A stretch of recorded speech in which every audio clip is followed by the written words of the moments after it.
இப்படி வாடா புல்லா போட்டாங்க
சுதந்திர போராட்ட வீரர், இடதுசாரி இயக்கங்களின் முன்னோடி தோழர் கேரளாவில் எப்படி நம்பூதிரிபாடு அவர்கள் ஒரு அரசை உருவாக்கினாரோ அதே காலகட்டங்களிலிருந்து இடதுசாரி சிந்தனைகளில் தன்னுடைய 18 வயதில் கம்யூனிஸ்ட் இயக்கத்தில் இணைத்து கொண்டவர். தன்னுடைய கொள்கைக்காக தன்னுடைய வாழ்க்கையை அர்ப்பணித்தவர். சாதிக்காக தன்னுடைய குரலை வாழ்நாள் முழுவதும் ஒலித்தவர்.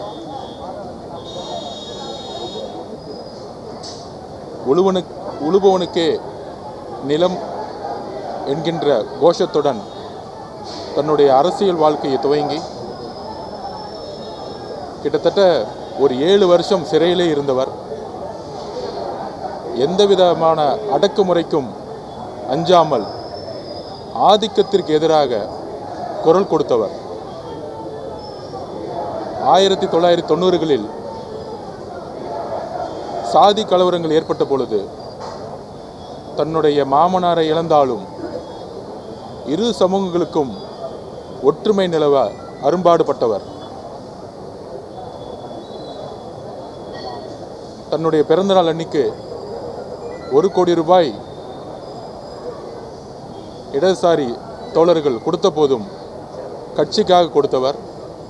ஏன் தமிழக அரசு விருது வழங்கி 10 லட்ச ரூபாய் கொடுத்தா கூட முதலமைச்சருடைய நிவாரண நிதிக்கு திருப்பியும் வந்து அளித்தவர். இடதுசாரிகளுடைய ஆணிவேர், ஒரு மிகப்பெரிய ஆலமரம். தமிழ்நாட்டின் கிட்டத்தட்ட இவருடைய அர்ப்பணிப்பு, இவருடைய எளிமை, இவருடைய நேர்மை இனி வரும் காலங்களில் அரசியலில், குறிப்பாக அரசியலில் நுழைபவர்களுக்கு எப்பொழுதும் ஒரு சரித்திரம், எப்பொழுதும் ஒரு முன்மாதிரி. இடதுசாரி தோழர்களுக்கு மட்டும் இழப்பு அல்ல, ஒட்டுமொத்த இந்திய சமூகத்திற்கும், குறிப்பாக தமிழ்நாட்டு மக்களுக்கும் ஒரு மிகப்பெரிய இழப்பு. அவருக்கு வீர வணக்கத்தை தெரிவித்து அவருடைய ஆத்மா சாந்தி அடைய தமிழக வெற்றி கழகத்தின் சார்பாக எங்களுடைய அஞ்சலியை நாங்கள் பணிவுடன் செலுத்துகிறோம். அரசு மரியாதை அறிவிச்சிருக்கீங்க, அரசு மரியாதை அறிவிச்சிருக்கீங்க, ஸ்டேட்மெண்ட்டை கொடுத்துருக்கேன். அரசு மரியாதை அறிவிச்சு ஸ்டேட்மெண்ட் கொடுத்துருக்குறேன், அதுவே போதும். கொஞ்சம் அமைதியாக கேளுங்க, கொஞ்சம் அமைதியாக கேளுங்க. ஒரு பொது வாழ்க்கையில் ஈடுபடக்கூடியவர்கள், அரசியல்வாதியாக இருக்கக்கூடியவர்கள், அவர்களுக்கெல்லாம் ஒரு பாடமாக விளங்கியவர் நம்முடைய நல்லக்கிணவர்கள். அவருடைய மறைவு என்பது அவருடைய குடும்பத்தாருக்கு மட்டுமல்ல, அவருடைய கட்சிக்காரர்கள் மட்டுமல்ல, பொது வாழ்வில் ஈடுபடக்கூடிய அனைவருக்குமே இது ஒரு வருத்தப்படக்கூடிய ஒரு செய்தி. அவர் இழந்து வாழக்கூடிய அவருடைய குடும்பத்தாருக்கு, இந்திய கம்யூனிஸ்ட் கட்சி தோழர்களுக்கு என்னுடைய ஆழ்ந்த இரங்கலை திராவிட முன்னேற்ற கழகத்தின் சார்பில் நான் தெரிவித்துக் கொள்கிறேன். தோழர் நல்லக்கண் ஐயா தன்னுடைய வாழ்க்கையை மிக பெருமையோடு நிறைவு செஞ்சுட்டு நம்மளை விட்டு போயிருக்காரு. அவர் இல்லைன்ற துக்கத்தை விட அவர் கடந்து வந்த பாதை, அவர் வாழ்ந்த வாழ்க்கை, மக்களுக்காக அவர் போராடின போராட்டங்கள்லாம் பார்க்கும்போது உண்மையாகவே இந்த கவலை, இந்த வருத்தமெல்லாம் மறைஞ்சு போகுது. அவ்வளவு ஒரு யாருக்கும் அடிபணியாத, யாருக்கும் தலைவணங்காத, எது சரியோ அதில் ரொம்ப ஆணித்தரமாக நின்று மக்களுக்காக போராடின ஒரு பெருந்தலைவர். எனக்கு என்ன மகிழ்ச்சியும் பெருமையும்னா, ஒரு 1000 பேருக்கு கூட்டத்தில் நாசர் வாங்க அப்படின்னு கூப்பிடுற அளவுக்கு என்ன அவருக்கு தெரியும். அவருடைய வீட்டுக்கு போயிருக்கேன், பல விஷயங்களை பேசியிருக்கேன். அவர் சினிமா தொழிலாளர்களை பற்றி எப்பவுமே பிரச்சனையாக இருக்க என்ன உங்களுக்கு அப்படின்னு எங்கிட்ட விவாதிப்பார். ஒரு 2 மணி நேரம் அதை பற்றியெல்லாம் பேசணும்.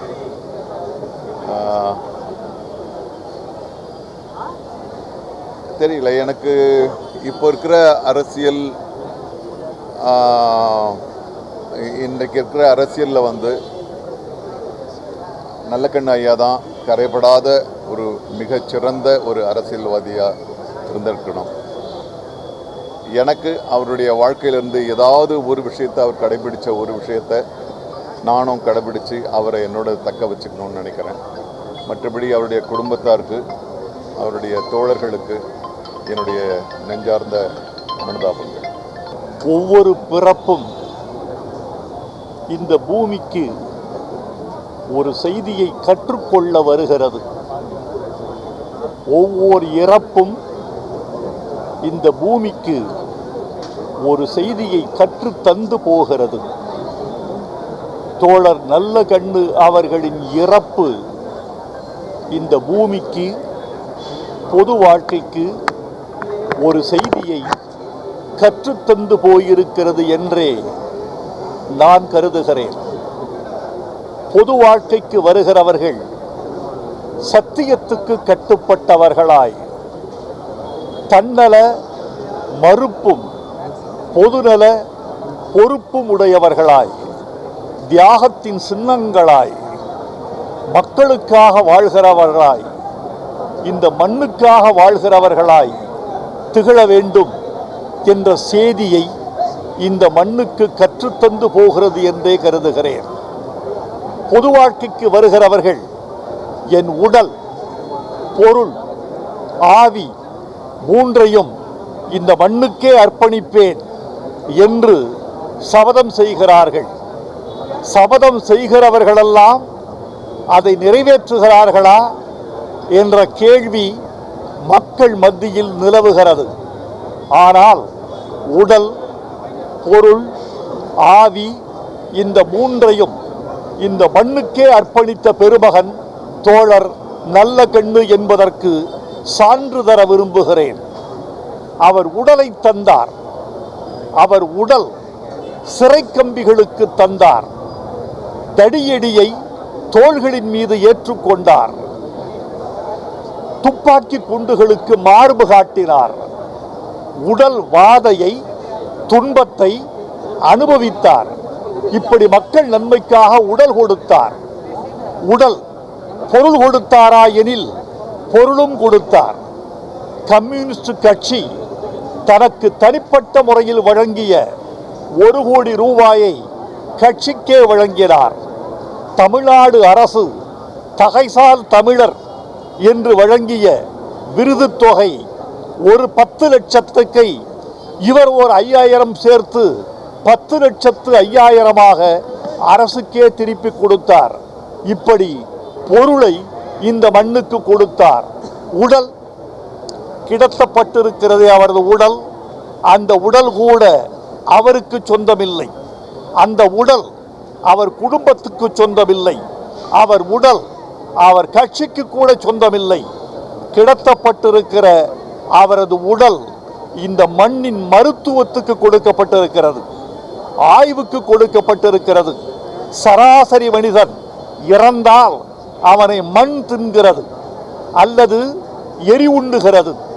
மண் தின்னாமலும் தீ உண்ணாமலும் தன் உடலை மருத்துவ மாணவர்களின் ஆய்வுக்கு வழங்கிய பெருமகன் கொடையாளன் உடல், பொருள், ஆவி என்ற மூன்றையும் இந்த மண்ணுக்கு வழங்கி சென்ற மாமனிதர் தோழர் நல்லகண்ணு சுற்றுச்சூழலுக்கு பாடுபட்டிருக்கிறார். மணல் கொள்ளையிடாமல் காத்திருக்கிறார். கனிம வளங்களை காத்திருக்கிறார். அவர் புகழை உலகம் பாடும். அவர் புகழை சமுதாயம் சொல்லும். அவர் வாழ்ந்தது 100 ஆண்டு. அவரை மறக்காது இந்த 100 ஆண்டு.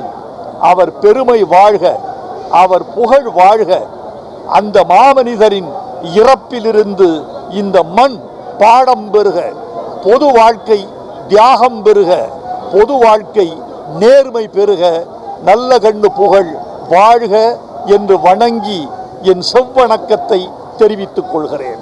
என்னுடைய நலன்களை பற்றி விசாரிப்பார். அவருக்கு ரொம்ப பிடித்த படம் வேற மிருகம் பெரியார். அந்த 2 படத்தை பற்றி என்கிட்ட பேசிக்கிட்டே இருப்பார். ஒரு பொது உடைமை சித்தாந்தத்தின் மாபெரும் இழப்பு நல்லகண்ணு ஐயா. என்னுடைய ஆழ்ந்த இரங்கல்களை தெரிவித்துக் உடைமை கட்சியின் முதுபெரும் தலைவர், தமிழகத்தின் தியாக தீபமாக வாழ்ந்தவர், சுதந்திர போராட்ட தியாகி, நாடு விடுதலை அடைவதற்கு தன்னையே அர்ப்பணித்தவர், பிரிட்டிஷ் காவல்துறை தேடும் பொழுது தலைமறைவு வாழ்க்கை நடத்தி தேச விடுதலைக்காக பாடுபட்ட மூத்த தலைவர். இப்படி ஒரு தலைவர் இருந்தாரா என்று அடுத்த தலைமுறை நம்பமா என்று தெரியவில்லை. அப்படிப்பட்ட எளிமையான நேர்மையான தலைவராக வாழ்ந்து 101 வயதில் மறைந்திருக்கிறார். மிகவும் என்னுடன் நெருங்கி தன்னுடைய பிள்ளையை போல் பாவிப்பார்கள். அப்படிப்பட்ட ஒரு மாபெரும் தலைவருடைய இழப்பு எனக்கும் தமிழ்நாட்டு மக்களுக்கும் மிகப்பெரிய இழப்பாகும். காங்கிரஸ் பேரியக்கத்தின் சார்பாக ஆழ்ந்த இரங்கலையும், அவருடைய வரலாறு மண்ணில் மனிதர்கள் உள்ளவரை யாரும் மறக்க மாட்டார்கள். அவருடைய தியாகத்தை மறக்க மாட்டார்கள். அதற்காகத்தான் நாங்கள் கோரிக்கை வைத்திருக்கிறோம். தோழர் நல்லகண்ணு அவர்களுக்கு பாரத ரத்னா விருது வழங்க வேண்டும் என்று மீண்டும் மீண்டும் வலியுறுத்துகிறோம். நாடாளுமன்றத்திலும் எங்களுடைய நாடாளுமன்ற உறுப்பினரிடம் நாடாளுமன்றத்தில் பேச வைப்போம். தோழர் நல்லகண்ணு அவர்களுக்கு பாரத ரத்னா விருது வழங்க வேண்டும் என்று நாடாளுமன்றத்திலே வலியுறுத்துவோம். தமிழக அரசு மரியாதை அறிவிச்சிருக்காங்க. வரவேற்க தகுந்தது. அவருக்கு அரசு மரியாதை கொடுக்கவில்லை என்றால் வேறு யாரும் கொடுக்க முடியாது. மாண்பு முதலமைச்சர் அதை சரியாக செய்வார் என்று எங்களுக்கு நம்பிக்கை இருந்தது. செய்திருக்கிறார். இன்று இந்திய கம்யூனிஸ்ட் கட்சியினுடைய மூத்த தலைவர், நாட்டின் விடுதலை போராட்ட வீரர், தமிழ்நாட்டின் மூத்த தலைவர்களுள் ஒருவர் என்று போற்றப்படக்கூடிய தலைவர், படிக்கிற காலம் தொட்டு லட்சியத்தோடு வாழ்ந்து மறைந்த தலைவர், போற்றுதலுக்கும் எளிமைக்கும் சின்னமான திகழ்ந்த பெரியவர் ஐயா நல்லகண்ணு அவர்களுக்கு எங்கள் மருத்துவரையா அவர்கள் சார்பில், பாட்டாளி மக்கள் கட்சியின் சார்பில் ஆழ்ந்த இரங்கலை தெரிவித்துக் கொள்கிறோம். பெரியவர் நல்லகண்ணு அவர்களை பற்றி நிறைய சொல்லிக்கொண்டே இருக்கலாம். தன்னுடைய மாணவ பருவ காலந்தொட்டு பொது உடைமை கல்வி கொள்கையில் ஈர்க்கப்பட்டு இறுதி மூச்சு வரை கொள்கை மாறாமல் லட்சியத்தோடு வாழ்ந்து மறைந்த ஒரு தலைவர். அவர் மாணவ பருவத்திலேயே பொது உடைமை தத்துவத்தில் தன்னை இணைத்து கொண்டவர். அதோடு எல்லோரிடத்திலும் அன்பாக பழகக்கூடியவர். யாரும் அவரை வெறுக்க மாட்டாங்க.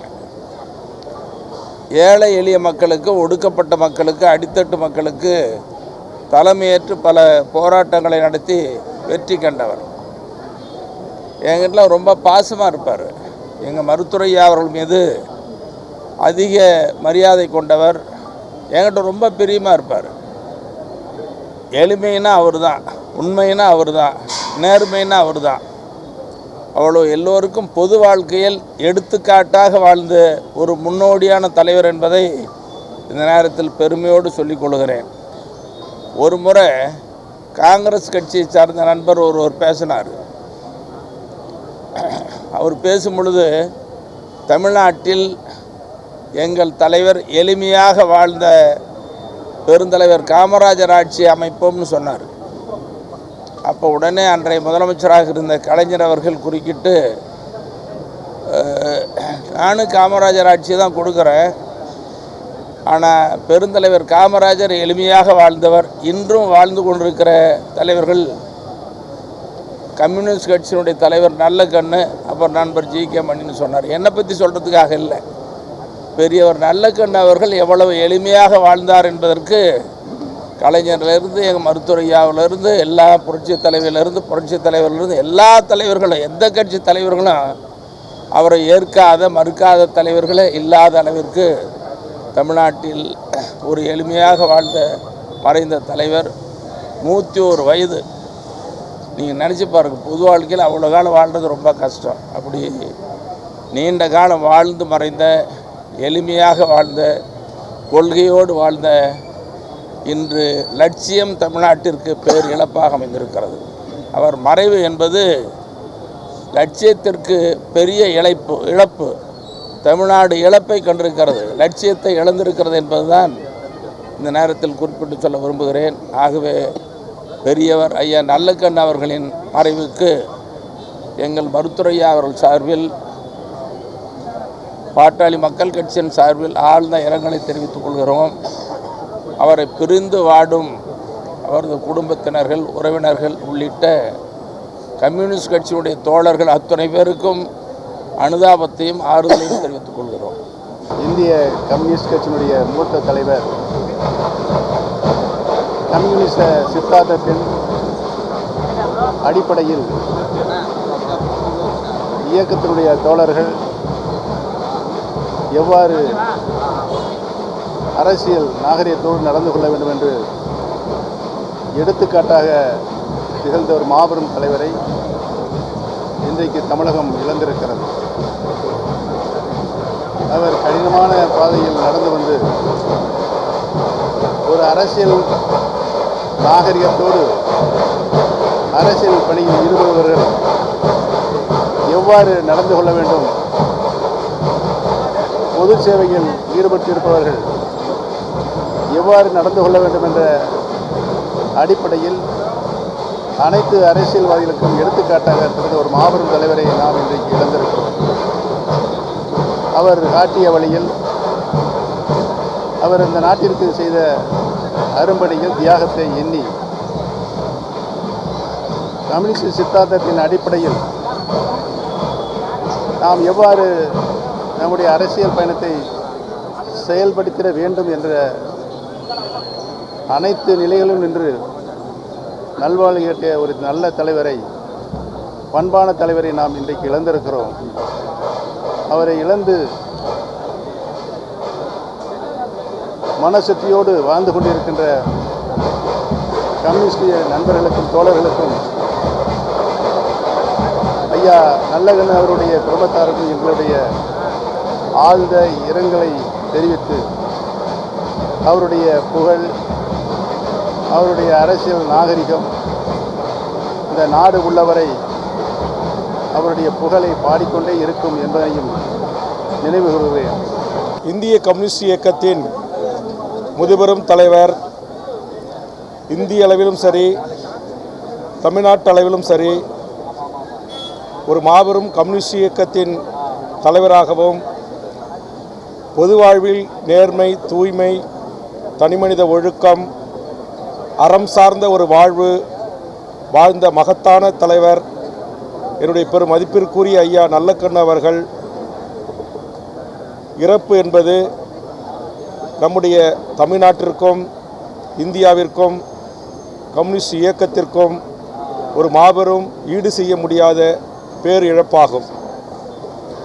வயதில் சிறியவனாக இருந்தாலும் பல்வேறு தமிழ்நாட்டின் பிரச்சனைகளில் அவரோடு சேர்ந்து பயணிக்கின்ற ஒரு நல் வாய்ப்பை பெரும் பேராக நான் கருதி, தமிழ்நாட்டில் தமிழக வாழ்வுரிமை கட்சி நடத்திய அனைத்து அரசியல் மாநாடுகளிலும் கருத்தரங்குகளிலும் கூட்டங்களிலும் எமது அடுத்த தலைமுறை, இளைய தலைமுறை, எமது கட்சி நிர்வாகிகளுக்கு ஐயா அவர்களுடைய இந்த நேர்மையான வாழ்வை, பொது வாழ்வில் தூய்மையான அவருடைய வாழ்வை எமது கட்சி நிர்வாகிகளுக்கும் நான் எடுத்துரைப்பேன்.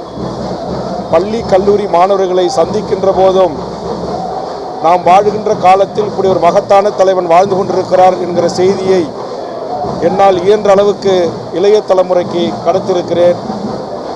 101 ஆண்டுகள் வாழ்ந்து தன்னுடைய இறுதி மூச்சு வரை எளிமையாக எப்படி வாழ வேண்டும் என்பதற்கு இன்றைய இந்திய அளவிலான அரசியல் தலைவர்களுக்கு முன்னுதாரணமாக வாழ்ந்திருக்கிற அந்த மகத்தான தலைவனுக்கு எமது தமிழக வாழ்வுரிமை கட்சியின் சார்பாக செவ்வணக்கத்தை நாங்கள் உரித்தாக்குகிறோம். அவரை இழந்து வாடும் அவருடைய குடும்பத்தார்களுக்கும் உறவுகளுக்கும் இந்திய கம்யூனிஸ்ட் இயக்கத்தின் தோழர்களுக்கும் என் இரங்கலை பதிவு செய்கிறேன். தமிழ்நாடு அரசு கண்டிப்பாக அவரை போற்றுகின்ற வணங்குகின்ற வகையிலும் இப்படி ஒரு மாமனிதர் இந்த மண்ணில் வாழ்ந்தார் என்பதற்கு அடையாளமாக அவருக்கு தமிழ்நாட்டின் தலைநகரான சென்னையில் ஒரு மிகப்பெரிய மணிமண்டபம் அமைக்க வேண்டும். முடிந்தால் தமிழக முதலமைச்சர் அவர்கள் நாளை தமிழ்நாடு அரசின் விடுமுறை நாளாக அறிவித்து அனைத்து அரசு கல்லூரி பள்ளிகளிலும் இப்படி ஒரு மகத்தான தலைவர் 101 ஆண்டுகள் வாழ்ந்து இந்த மண்ணில் சாகின்ற போது கூட அரசு மருத்துவமனையிலேயே சிகிச்சை எடுத்துக்கொண்டு எளிய முறையில் வாழ்ந்த மக்களுக்காக போராடிய சுதந்திர இந்தியாவின் விடுதலைக்காக 10 ஆண்டுகளுக்கு மேல் சிறையில் வாழ்ந்த ஆதிக்க அரச பயங்கரவாத சட்டங்களை எதிர்த்து நின்ற சமத்துவ சமூக நீதி போராளி என்பதை எம் தமிழ் சமூகத்திற்கு எடுத்து கூறுகின்ற ஒரு நல்வாய்ப்பையும் தமிழ்நாடு அரசு ஏற்படுத்த வேண்டும். இனி வரும் காலங்களில் மாணவர் செல்வங்கள், கல்லூரியில் படிக்கின்ற மாணவர் செல்வங்கள் மதிப்பிற்குரிய ஐயா அவர்களை குறித்து தெரிந்து கொள்வதற்கான தமிழ்நாடு பாடத்திட்டத்தில் ஐயாவுக்கென்று ஒரு இடம் ஒதுக்கப்பட வேண்டும் என்கிற கோரிக்கையும் தமிழ்நாடு முதலமைச்சருக்கும் தமிழக அரசுக்கும் நான் முன்வைக்கிறேன். நன்றி. முதுபெரும் தலைவர் ஐயா நல்லக்கண்ணு அவர்களுடைய மறைவு தமிழகத்தில் உள்ள அனைவருக்கும் மிகப்பெரிய ஒரு துன்பத்தை கொடுத்திருக்கிறது, துக்கத்தை கொடுத்திருக்கிறது. நீண்ட காலம் வாழ்ந்தாலும் மக்களுடைய நினைவுகளில் என்றென்று நிலைக்கக்கூடிய தலைவராக அவர் திகழ்ந்திருக்கிறார். அவர்களோடு பல்வேறு மாநாடுகளிலும் நிகழ்ச்சிகளிலும் கலந்து கொண்ட நினைவெல்லாம் வருகிறது. நல்லக்கண்ணு ஐயா அவர்கள் தமிழ் மக்களுடைய இதயங்களில் வீற்றிருந்தக்கூடிய நல்லவராகத்தான் திகழ்ந்திருக்கிறார். அவரை யாரும் குறை சொல்லி நான் கேட்டதில்லை. பயணங்கள் போகிற நேரத்தில் கூட, மாநாடுகளிலே பங்கேற்கிற நேரத்தில் கூட இந்த பெரிய மனிதரை பார்க்கும்போது ஏதோ ஆன்மீகவாதிகளாக உள்ளவர்கள் எப்படி இறை பக்தியில் மூழ்குவார்களோ அது மாதிரி அவரை பார்த்தவுடனே இதயங்கள் எல்லாம் பூரிக்கக்கூடிய வகையில்தான் அவர் பேச்சு இருந்தது, அவருடைய நடவடிக்கை இருந்தது, அவருடைய எல்லா நினைவுகளும் இருந்தது. அப்படிப்பட்ட ஒரு நல்ல உயர்ந்த சிறந்த தகைசால் தமிழரை நாம் இழந்திருக்கிறோம். அவருடைய இழப்பால் வாடுகிற எனது அருமை கம்யூனிஸ்ட் கட்சி தோழர்களுக்கும் அவருடைய குடும்பத்தாருக்கும் இந்திய முஸ்லிம்களின் சார்பாக எனது ஆழ்ந்த இரங்கலையும் அனுதாபங்களையும் தெரிவித்துக் அவரை பின்பற்றி அவர் எப்படி எல்லா மக்களுக்கும் நல்லவராக இருந்தாரோ அதுதான் தமிழ்நாட்டுடைய பண்பு. அந்த பாரம்பரியம், அந்த பண்பாடு, அந்த தமிழ் நெறி தொடர்ந்து நீடிக்க எல்லாமுள்ள இறைவனிடத்திலே நான் பிரார்த்திக்கிறேன். நன்றி, வணக்கம். அப்படி நல்லக்கண்ணு அவர்கள் மறைந்தார் என்று சொல்வதை விட மக்கள் நெஞ்சங்களிலே நிறைந்தார். அவரை போற்றாதவர்கள் தமிழ்நாட்டில் கிடையாது. காரணம், அவர் கொள்கையை ஏற்காதவர்கள் கூட அவருடைய பண்பாலும் அவருடைய தன்னல மறுப்பாலும் ஈர்க்கப்பட்டவர்கள். அவருடைய வாழ்வு என்பது சமரசமில்லாத ஒரு போராளியினுடைய வாழ்வாகும். எப்படி ஒரு போராடி எந்த விதமான பலனை எதிர்பார்க்காமல் அடக்குமுறை அம்புகளை எல்லாம் தியாக தழும்புகளாக தான் ஏற்றுக்கொண்டு ஒரு புதிய வரலாற்றினுடைய பொன்னேடாக அவர் திகழ்ந்து கொண்டிருக்கிறார்கள். அவர்கள் பிறந்த ஆண்டில்தான் கம்யூனிஸ்ட் கட்சியும் பிறந்தது இந்தியாவில். அப்படிப்பட்ட அவர் கம்யூனிசம் அங்கே கால் ஊன்றுகின்ற போது அதற்கு எவ்வளவு பணி செய்ய வேண்டுமோ அதை தன்னுடைய வாழ்க்கை தொண்டாக இறுதி மூச்சு அடைகிற வரையில் அவர் தொடர்ந்தார், கொண்டாற்றினார். வாழ்க்கை முடியவில்லை, வரலாறாக மாறி இருக்கிறார்கள். எனவே அவர் விட்ட பணியை தொடர்வதும் அவர் கண்ட ஒரு ஜனநாயக மக்களுக்கு எளிமையான ஒரு ஆட்சியும் தெளிவான ஒரு மீட்சியும் கிடைக்க வேண்டும். எல்லோருக்கும் எல்லாம், அனைவருக்கும் அனைத்தும் என்ற தத்துவத்திற்காக உழைக்கின்ற அந்த மார்க்சிய பார்வை அவருக்கு மூச்சு காற்றாக இருந்தது.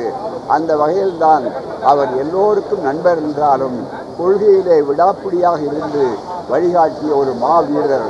அவருடைய நினைவு என்பது எப்போதுமே வரலாற்றின் வைர வரிகளாக என்றைக்கும் எண்ணிக்கொண்டே இருக்கும். வாழ்க அரசு. தமிழக அரசு இப்படிப்பட்ட தலைவர்களுக்கெல்லாம் மிக சிறப்பான வகையில் அங்கீகரிப்பதுதான் திராவிட மாடல் ஆட்சியினுடைய தனித்தன்மையாகும். அதுவும் ஒப்பற்ற முதல்வராக இருக்கிற நம்முடைய முதல்வர் அவர்கள் அவருடைய தொண்டை அடையாளம் கண்டு சங்கரையா அவர்களுக்கு அடுத்தபடியாக அவருக்கு தகைசால் தமிழர் என்ற சிறப்பை அன்றைக்கு சொன்னார்கள். இன்றைக்கும் உடனடியாக அறிவித்தார்கள். அரசு மரியாதையோடு அவருடைய உடல் மிகப்பெரிய அளவு அடக்கம் செய்யப்படும் என்று சொன்னார்கள். எனவே அத்தகைய அறிஞர்களை, புலவர்களை, கொண்டு ஊழியம் செய்யக்கூடியவர்களை, உடல் உறுப்பு கொலைகளை கொடுக்கிறவர்களையெல்லாம் அடையாளம் காட்டுகிற ஒரு நல்லரசின் கீழே அவர்களுடைய பிரிவு, இயற்பிரிவு நடந்திருக்கிறது என்றால் அந்த மரியாதைக்கு உரியவர்கள் எப்படிப்பட்டவர்கள் என்பதை விட அந்த மரியாதையை தரகுன்றவர்களும் எப்படிப்பட்ட மனிதாபிமானிகள் என்பதை இந்த நிகழ்வு தெளிவாக மற்றவர்களுக்கு எடுத்துக்காட்டாக அமையும். இந்தியாவிலேயே இப்படி தலைவர்களுக்கும் தொண்டர்களுக்கும் தோழர்களுக்கும் அடையாளம் கண்டு செய்கின்ற ஒரு அரசின் கீழ் அவர் இருந்தார் என்பதுதான் அவருக்கும் பெருமை, அரசுக்கும் பெருமை, மக்களுக்கும் பெருமை. இந்திய விடுதலை போராட்ட வீரரும் முதுபெரும் கம்யூனிஸ்ட் இயக்கத்தினுடைய மூத்த தலைவருமாகிய தோழர் நல்லக்கண்ணு அவர்களுடைய மறைவு நமக்கு வருத்தம் அளிக்கிறது, அதிர்ச்சி அளிக்கிறது. தோழர் நல்லக்கண்ணு அவர்களுடைய மறைவிற்கு தமிழ் புலிகள் கட்சியின் சார்பில் நெஞ்சார்ந்த வீர வணக்கத்தினை தெரிவித்துக் கொள்கிறோம். தோழர் நல்லக்கண்ணு அவர்கள் சுதந்திர விடுதலை போராட்டத்தில் இளம் வயதிலேயே பங்கெடுத்து இளம் வயது பருவம் முதல் தன்னுடைய இறுதி மூச்சு வரை தொழிலாளர்களுக்காக, விவசாயிகளுக்காக, தாழ்த்தப்பட்ட மக்களுக்காக, மானுடகுல மாண்புக்காக தன்னுடைய இடைவிடாத போராட்டத்தை சமரசமில்லாமல் முன்னெடுத்தவர். இந்திய விடுதலைக்கு முன்பும் சரி, இந்திய விடுதலைக்கு பிறகும் சரி, ஆதிக்கத்திற்கு எதிரான தன்னுடைய குரலில் எந்தவிதமான சமரசத்தையும் அவர்கள் மேற்கொண்டதில்லை. அதற்காக அவர் கண்ட துன்பங்கள், துயரங்கள், சிறை கொட்டடி வாழ்க்கைகள் ஏராளமாக இருக்கிறது. குறிப்பாக அவர் கைது செய்யப்பட்டு உங்களோடு இருந்த சக தோழர்களை நீங்கள் அடையாளம் காட்டி கொடுங்கள் என்று கேட்டபோது கூட போராளிகளை காட்டி கொடுக்காத ஒரு ஆகச் சிறந்த போராளியாக இருந்திருக்கிறார். அதற்காக மீசை முடிகளை ஒவ்வொன்றாக புடுங்குகிற அளவிற்கு ஒரு சித்திரவதை அனுபவித்த போதிலும் கூட தான் எடுத்த கொள்கைகளை, தனக்கு பின்னால் இருக்கக்கூடிய போராளிகளை மாண்போடு பாதுகாத்து இந்த மகத்தான மானுட விடுதலையிலே முழுமையாக பங்கெடுத்தவர். அப்படிப்பட்ட ஒரு மூத்த தலைவர், ஏறத்தாழ 101 வயதை எட்டியிருந்தாலும் 108 வயது வரை தன்னுடைய போராட்டத்தை நிறுத்தாமல் முன்னெடுத்தவர். குறிப்பாக தமிழ் புலிகள் கட்சியின் சார்பிலே மேட்டுப்பாளையத்தில் நான் சிறையில் இருந்தபோது எனக்காக வயது முதிர்ந்த நேரத்திலும் தமிழ் புலிகள் கட்சிக்காக குரல் கொடுத்தவரும், என்னுடைய திருமணத்தை வயது முதிர்ந்த காலத்திலும் வந்து வாழ்த்தியவருமான தமிழ் புலிகள் கட்சிக்கும் ஐயா நல்லக்கண்ணு அவர்களுக்கும் பொதுவுடைமை இயக்கத்திற்கும் ஒரு நெருங்கிய தொடர்புண்டு என்பதை இந்த இடத்திலே சுட்டிக்காட்டி, அப்படி எல்லா நிலைகளிலும் எங்களோடு இருந்த, ஒடுக்கப்பட்ட மக்களோடு இருந்த, பட்டியலின மக்களினுடைய மாண்பிற்காக களத்தில் நின்ற ஐயா நல்லக்கண்ணு அவர்களுக்கு தமிழ் புலிகள் கட்சியின் சார்பில் நெஞ்சார்ந்த வீர வணக்கத்தினை தெரிவித்துக் கொள்கிறேன். நன்றி. 100 ஆண்டுகளாக ஒரு அரசியல் அதிசயமாக திகழ்ந்த, எளிமைக்கு பெயர் போன நமது ஐயா சுதந்திர போராட்ட வீரர், தகைசால் தமிழர் நமது ஐயா நல்லக்கண்ணு அவர்கள் நம்மை விட்டு பிரிந்திருக்கிறார்கள். இந்த தருணத்தில் ஐயா அவர்களை இழந்து வாடுகிற சிபிஐ கட்சியினுடைய தலைவர்களுக்கும், நிர்வாகிகளுக்கும், தொண்டர்களுக்கும், அதுபோல் அவர்களை இழந்து வாடுகிற அத்தனை பேருக்கும் எஸ்டிபிஐ கட்சியின் சார்பில் எங்களது ஆழ்ந்த இரங்கல்களை நாங்கள் தெரிவித்துக் கொள்கிறோம். ஐயா அவர்களை பற்றி சொல்லுவதற்கு நிறைய செய்திகள் இருக்கிறது. உண்மையிலேயே ஐயா அவர்களுடைய காலத்திலே நாமெல்லாம் வாழ்ந்தோம் என்று சொல்லுவதுதான் உண்மையிலேயே பெருமை. 101 ஆண்டுகளாக எளிமையின் அடையாளமாக திகழ்ந்தவர் என்று சொல்லி ஐயாவை சொல்லுவார்கள். அவரோடு எஸ்டிபிஐ கட்சிக்கு ஒரு நெருக்கமான, ஒரு இணக்கமான தொடர்புண்டு. ஐயா அவர்களை நாங்கள் எஸ்டிபிஐ கட்சியினுடைய விருது வழங்குகிற விழாவிற்கு அழைத்த பொழுது, அவருக்காக வேண்டி கண்ணியத்திற்குரிய காகிதம் இல்லத்து விருதை நாங்கள் வழங்குகிறோம் என்று சொன்ன பொழுது, விருது பெறுவதற்கு ஏராளமானோர் இருக்கிறார்கள், எனவே எனக்கு விருது வேண்டாம், மாறாக நான் உங்களது நிகழ்ச்சியிலே கலந்து கொண்டு விருதினை வழங்குகிற ஒரு சிறப்பு அழைப்பாளராக நான் கலந்து கொள்கிறேன் என்று சொல்லி அந்த நிகழ்விலே கலந்து கொண்ட ஒரு எளிமைக்கு பெயர் போனவர். உண்மையிலேயே ஒரு அப்பழுக்கற்ற ஒரு ஜனநாயகவாதி. இன்னும் சொல்வதாக இருந்தால் மதச்சார்பின்மையின் மீதும், அதுபோல் இந்தியாவினுடைய ஜனநாயகத்தின் மீதும் ஒரு அசைக்க முடியாத நம்பிக்கையை கொண்டிருந்த ஐயா அவர்களை இன்றைக்கு இழந்திருக்கிறோம். இந்த இழப்பு என்பது தமிழகத்திற்கு, தமிழ் சமூகத்திற்கு பேர் இழப்பு. இந்த இழப்பினால் இன்றைக்கு வாடிக்கொண்டிருக்கிற அத்தனை பேருக்கும் எஸ்டிபிஐ கட்சியின் சார்பில் எங்களது ஆழ்ந்த இரங்கலை மீண்டும் ஒரு முறை நாங்கள் தெரிவித்துக் கொள்கிறோம்.